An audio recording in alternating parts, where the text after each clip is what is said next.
شهر رمضان الذي أنزل فيه القرآن هدى للناس وبينات من الهدى والفرقان. اعوذ باللہ من الشیطان اللعین الرجیم. بسم اللہ الرحمن الرحیم. الحمد للہ رب العالمین. الصلاة والسلام علی رسول اللہ وآلہ وآل اللہ واللعنۃ الدائمہ علی اعدائہم واعداء اللہ الی یوم لقاء اللہ. اما بعد. قال اللہ سبحانہ وتعالی فی القرآن المجید وهو اصدق الصادقین. بسم اللہ الرحمن الرحیم. ما انزلنا علیک القرآن لتشقى. صدق اللہ العلی العظیم. عزیزان محترم، آج سے انشاءاللہ سورہ طٰہٰ کی ترجمہ و تفسیر بیان کی جائے گی. سب سے پہلے ہم جب گفتگو کرتے ہیں کسی چیز کا ترجمہ یا کسی چیز کی تفسیر، تو ترجمہ کا مطلب ہوتا ہے ٹرانسلیشن کرنا، ٹرانسلیٹ کرنا.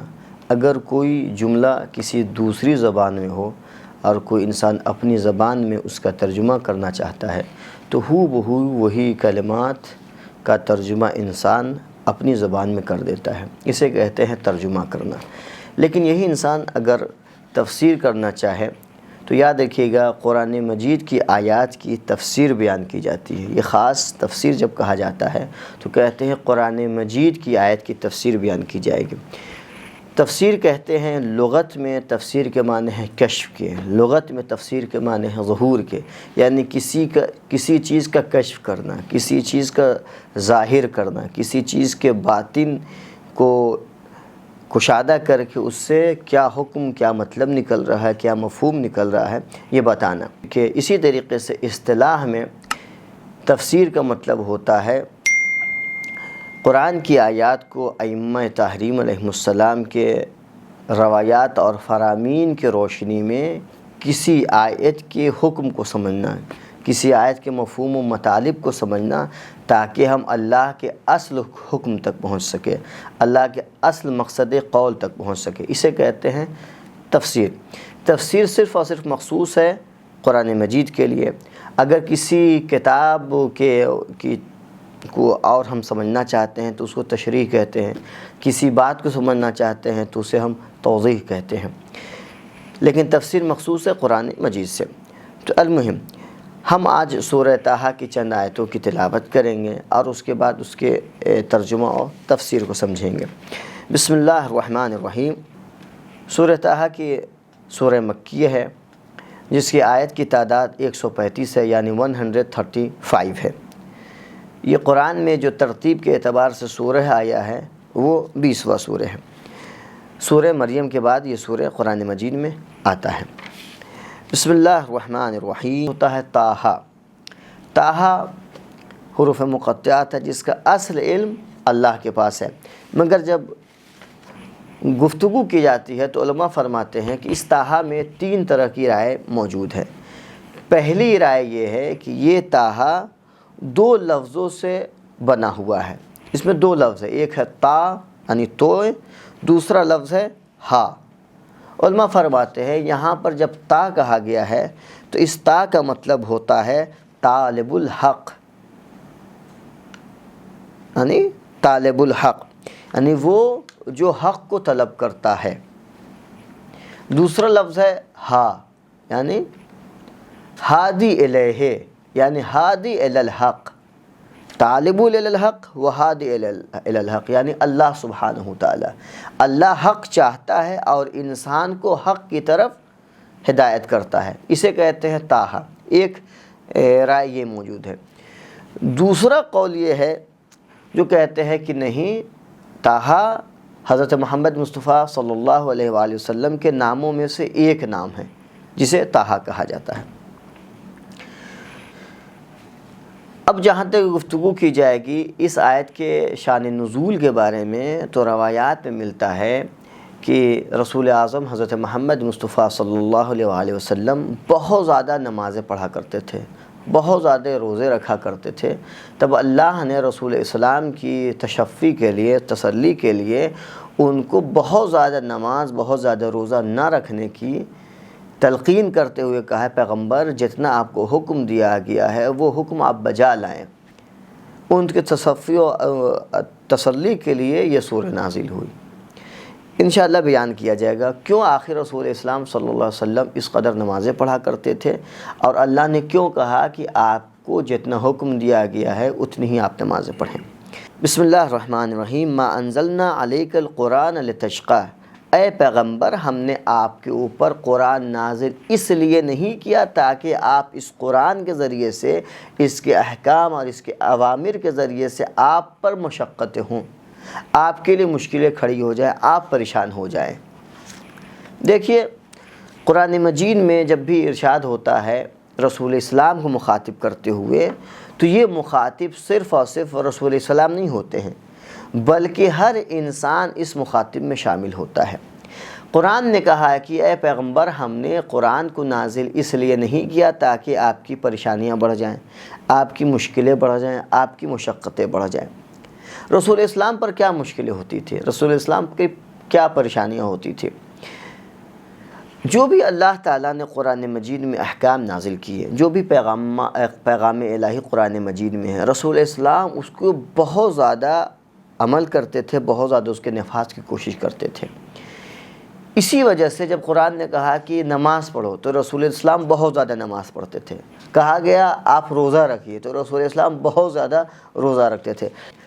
امیر المومنین علیہ السلام ارشاد فرماتے ہیں کہ رسول اسلام جب بہت زیادہ نمازیں پڑھا کرتے تھے، بہت زیادہ روزے رکھا کرتے تھے، ارشاد ہوتا ہے کہ رسول اسلام مسلسل 10 سال تک دن میں روزے رکھتے تھے، رات بھر اللہ کی عبادت کیا کرتے تھے، یہاں تک کہ نماز پڑھنے کی وجہ سے رسول اسلام کے پیر میں ورم آ گیا، اور رسول اسلام اس قدر روزہ رکھتے تھے کہ چہرے پر پیلاپن آ گیا۔ تب اللہ نے جناب جبرائیل کو نازل کہا تاہا اے پیغمبر، یہاں پر اگر مخاطب کیا جائے تو تاہا سے مراد رسول اسلام ہے، تاہا اے پیغمبر، ما انزلنا علیک القرآن، اے پیغمبر ہم نے آپ کے اوپر قرآن نازل نہیں کیا لتشقى، تاکہ آپ مشقتیں برداشت کریں، آپ بہت زیادہ اپنے اوپر مصیبتیں لے لیں، یعنی ہمارے اوامر کے اور احکام پر عمل کرتے ہوئے آپ اس قدر پریشان نہ ہو جائیں کہ آپ پریشانی مبتلا ہو جائیں، بہت زیادہ پریشان ہو جائیں۔ بلکہ کیوں نازل کیا؟ بل لتسعد بہ، ہم نے یہ رسالات الہیہ، ہم نے یہ اوامر، ہم نے یہ احکام اس وجہ سے آپ کو دیے تاکہ ہمارے احکام پر عمل کرتے ہوئے آپ سعادت ابدیہ حاصل کر لیں، آپ کو خوشی ملے، آپ کو راحت ملے۔ اسے 2 چیز سمجھ میں آتی ہے، رسول اسلام اللہ کے حکم کے تعمیل میں، اللہ کے حکم کے نفاذ میں اس قدر کمر بستہ تھے، اس قدر مشقتیں برداشت کرتے تھے کہ نہیں چاہتے تھے لہجہ برابر بھی اللہ کے حکم کی نافرمانی ہو۔ وہ پیغمبر جس کے صدقے میں اللہ نے پوری کائنات کو خلق کیا، وہ اس قدر اللہ کے اوامر، اللہ کے حکم اور اللہ کے واجبات کو عمل کر رہا ہے کہ رسول کہ اللہ کو کہنا پڑے پیغمبر آپ بس کیجئے، آپ بہت نمازیں پڑھتے ہیں، آپ بہت زیادہ روزے رکھتے ہیں، اور ہم پر اور آپ پر اللہ نے ہمیں اس لیے پیدا کیا تاکہ ہم اس کی عبادت کریں۔ غرض خلقت سمجھیے، اللہ نے محمد و آل محمد کو پیدا کیا تاکہ اللہ ان کے ذریعے سے اپنی معرفت کروائے۔ ہمیں اللہ نے کس لیے پیدا کیا؟ تاکہ ہم اللہ کی عبادت کریں۔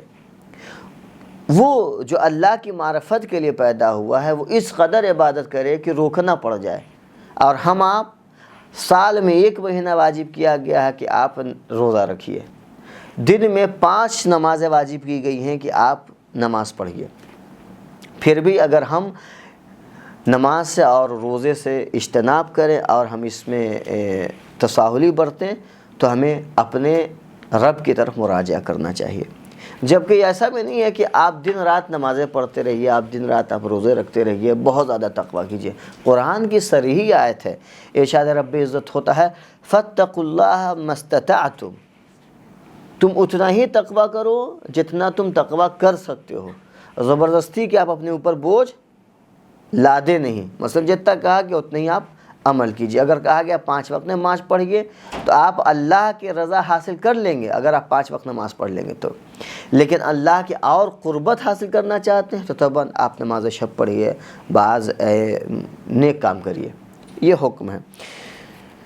یعنی پہلی آیت میں کیا ہے؟ ما انزلنا علیک القرآن لتشقی، اے پیغمبر ہم نے آپ کے اوپر قرآن نازل نہیں کیا لتشقی، تاکہ آپ بہت زیادہ مشقت میں پڑ جائیں، آپ مصیبت میں پڑ جائیں۔ اس میں 2 چیز آپ غور فرمائیے۔ پہلی چیز یہ ہے کہ رسول السلام نے اللہ نے جو حکم دیا اس پر عمل کرتے ہوئے اس قدر عمل کیا کہ ان کے پیروں میں ورم پڑ گیا تو اللہ نے ان کو روکا، آپ نمازیں کم پڑھیے۔ ایک جہت یہ ہو جاتا ہے عبادت کے عنوان سے۔ دوسری جہت یہ ہے کہ اللہ نے جو رسول اسلام پر قرآن نازل کیا، جو احکامات نازل کیے، اس احکامات کی تبلیغ میں رسول اسلام اس قدر مشقت پر برداشت کیا کرتے تھے، جبکہ معروف ہے رسول اسلام نے خود فرمایا کہ ہمیں اتنی اذیت دی گئی جتنا کسی نبی کو نہیں اذیت دیا گیا۔ یہ کیا تھا؟ یہ تھا ایک عبادت کے پہلو سے، دوسرا یہ تھا کہ اللہ نے جس چیز کا انہیں مسئول بنا کر بھیجا تھا، جو ذمہ داری دے کے بھیجی تھی، جو ڈیوٹی پر لگایا تھا اللہ نے رسول اسلام پر، اس کو کرنے میں رسول اسلام اس قدر مشقتیں برداشت کرتے تھے کہ ان کے سر پر اوجڑیاں ڈالی جاتی تھی، ان کے اوپر کوڑے پھینکے جاتے تھے، ان کو اس قدر ستایا جاتا تھا، پھر بھی تبلیغ دین سے، تبلیغ مذہب سے رسول اسلام باز نہیں آ جایا کرتے تھے۔ یعنی رسول اسلام دونوں عنوان سے اللہ کے حکم کی تعمیل کیا کرتے تھے۔ تب اللہ نے ان کی تسلی دی، اللہ نے ان کی تعریف کرتے ہوئے کہا کہ رسول اللہ آپ بہت زیادہ کرتے ہیں، آپ اپنی قدرت سے زیادہ عبادت بھی کیا کرتے ہیں اور اپنی قدرت سے زیادہ تبلیغ بھی کیا کرتے تھے۔ یہ ہے۔ اسی کے بعد آگے جو تصریح بیان کی جاتی ہے کہ آخر قرآن کو کیوں نازل کیا گیا، ارشاد ہوتا ہے پہلی آیت طٰہٰ، دوسری آیت ما انزلنا علیک القرآن لتشقی، اے پیغمبر ہم نے آپ کے اوپر قرآن نازل نہیں کیا سوائے یہ کہ آپ مشقت میں پڑ جائیں۔ ہم اس بات پہلی آیت یہ ہے طٰہٰ، اے پیغمبر ما انزلنا علیک القرآن لتشقی، ہم نے قرآن کو نازل نہیں کیا تاکہ آپ مشقت کریں۔ آگے ارشاد ہوتا ہے تیسری آیت الا تذکرۃ لمن یخشی، ہاں ہم نے قرآن کو اس لیے نازل کیا تاکہ لوگ اس سے عبرت حاصل کرتے ہوئے اللہ سے ڈریں، اللہ سے تقوی الہی اختیار کریں۔ دیکھیں میں نے عرض کیا کہ جب بھی قرآن میں مخاطب کیا جاتا ہے رسول اسلام کو تو اس کا مطلب یہ نہیں کہ یہ آیت صرف اور صرف رسول اسلام سے مخصوص ہے، بلکہ اس آیت میں رسول اسلام بھی شامل ہوتے ہیں اور ہم اور آپ بھی شامل ہوتے ہیں۔ یعنی اللہ اپنے ایک بندے کی طرف مخاطب ہو کے کہتا ہے۔ یہاں پر اللہ کہہ رہا ہے الا تذکرۃ لمن یخشی، ہم نے اس وجہ سے نازل کیا قرآن مجید کو تاکہ قرآن مجید کی آیات سے، رسالات الہیہ سے لوگ عبرت حاصل کریں اور اللہ سے ڈریں، اللہ سے خوف کریں، خشیت الہی اختیار کریں۔ اس کا مطلب یہ ہوتا ہے۔ لیکن یاد رکھیے گا ڈرتا کون ہے، عبرت کون حاصل کرتا ہے؟ جیسے کہ ہر زمین میں یہ صلاحیت نہیں ہوتی ہے کہ وہ دانہ اگ دے، اس پر زراعت کی جائے، اسی طریقے سے ہر انسان قرآن سے عبرت حاصل نہیں کر سکتا۔ جیسے قرآن مجید کے خود ارشاد ہے ھدی للمتقین، ہم نے قرآن کو اس وجہ سے بھیجا تاکہ اس سے لوگوں متقین کی ہدایت کی جائے۔ تو جیسے قرآن مجید صرف اور صرف متقین کے لیے ہدایت ہے، اسی طریقے سے قرآن مجید عبرت اور تذکرہ انہی کے لیے ہے جس کا دل اللہ سے غافل نہ ہوا ہو۔ اور یہ غفلت 2 طریقے کی ہو سکتی ہے۔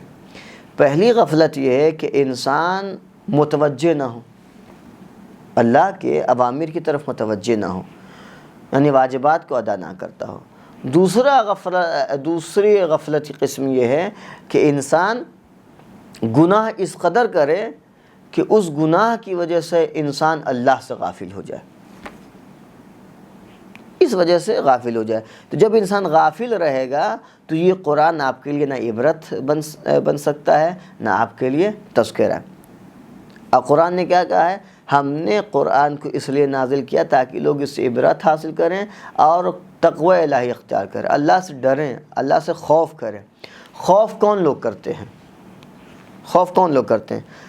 خوف وہی کرے گا جس کے پاس عقل سلیم ہو. پاگل سے کہا جائے گا تم ڈرو، تو کیا پاگل انسان کسی سے ڈرتا ہے؟ مجنون انسان کسی سے ڈرتا ہے؟ تو کہتے ہیں مجنون انسان کسی سے نہیں ڈرتا. وہ کیا جانے رحیم، کیا جانے زید، وہ کسی سے نہیں ڈرتا ہے. ہر انسان کے ساتھ ویسے گفتگو کرے گا جیسے وہ خلوت میں گفتگو کرتا ہے. تو انسان کے پاس اگر عقل سلیم نہ ہو تو انسان خوف نہیں کرتا ہے، یعنی پاگل انسان نہیں ڈرتا ہے. دوسرا کون نہیں ڈرتا ہے؟ دوسرا چھوٹے بچے نہیں ڈرتے. جیسے بھی مولانا صاحب کے پاس باسط سلموں ہیں تو یہ نہیں ڈرے گا. کیوں نہیں ڈرے گا؟ کیونکہ اس کے پاس تمیز ہی نہیں ہے کہ اسے خوف کرنا چاہیے. اس کو پتہ ہی نہیں ہے کس سے ڈرنا ہے کس سے ڈرنا نہیں ہے. کبھی کبھی اس انسان سے ڈر جاتا ہے جو انسان اس کو محبوب رکھتا ہے، جو اس کو پیار کرنا چاہتا ہے اس سے دور بھاگ جاتا ہے. کبھی کبھی اس انسان کے قریب جاتا ہے جو اس کو محبوب نہیں رکھتا ہے یا اس کو پسند بھی نہیں کرتا ہے. ہو سکتا ہے اب وہ تھوڑا سا جھٹ مزاج کے اور ان کو بھگا بھی دے، لیکن ہو سکتا ہے وہ اس کے قریب جائے. تمیز نہیں ہے، بچہ ہے، نہ اس کو پتہ ہے خوف کسے کہتے ہیں، نہ اسے پتہ ہے محبت کسے کہتے ہیں. یعنی پاگل انسان نہیں ڈرتا ہے، اور جس انسان کے پاس تمیز نہ ہو، بچہ ہو، چھوٹا ہو، وہ نہیں ڈرتا ہے. اللہ نے کہا کہ ہم نے قرآن کو اس لیے نازل کیا تاکہ لوگ اس سے عبرت حاصل کریں، لوگ اس سے ڈریں. اگر ایک انسان اللہ سے خوف نہ کرے تو اس کا کیا مطلب ہے؟ یا تو ہمارے پاس عقل سلیم نہیں ہے، یا تو پھر ہم بہت چھوٹے، ہمارے پاس کوئی تمیز نہیں. یہ آیت کی دوسری چیز ہے. اب یہاں سے اللہ دوسرے مرحلے میں داخل ہوتا ہے. وہ مرحلہ یہ ہے کہ اللہ نے کہا کہ ہم نے قرآن کو نازل کیا. دوسرا مرحلہ یہ ہے کہ اللہ نے کہا کہ ہم نے قرآن کو نازل کیا. قرآن کو کس لیے نازل کیا؟ تاکہ لوگوں کی اس سے ہدایت کی جائے، تاکہ لوگوں کو اس سے خوش کیا جائے، لوگوں کو اس سے سعید رکھا جائے. کون نازل کر رہا قرآن؟ اب قرآن مجید میں اللہ اپنی تعریف کر رہا ہے. تنزیلا ممن خلق الارض والسماوات العلی. اس قرآن کو اس نے نازل کیا جس نے زمین کو پیدا کیا ہے، جس نے آسمان کو پیدا کیا ہے. کون سے آسمان کو پیدا کیا؟ سماوات العلی، جو بہت زیادہ بلند ہے، اس آسمان کو اس خدا نے پیدا کیا ہے. توجہ فرما رہے ہیں؟ اللہ نے مقصد قرآن کو بتایا کہ قرآن کے نازل کرنے کا مقصد کیا ہے، قرآن کے نازل کرنے کی غرض کیا ہے. اس کے بعد اللہ اس قرآن کی تعریف کے بعد اپنی تعریف کر رہا ہے کہ اس قرآن کو اس نے نازل کیا ہے جس نے زمین و آسمان کو پیدا کیا ہے. کون سے آسمان کو پیدا کیا ہے؟ جو بہت بلند ہے.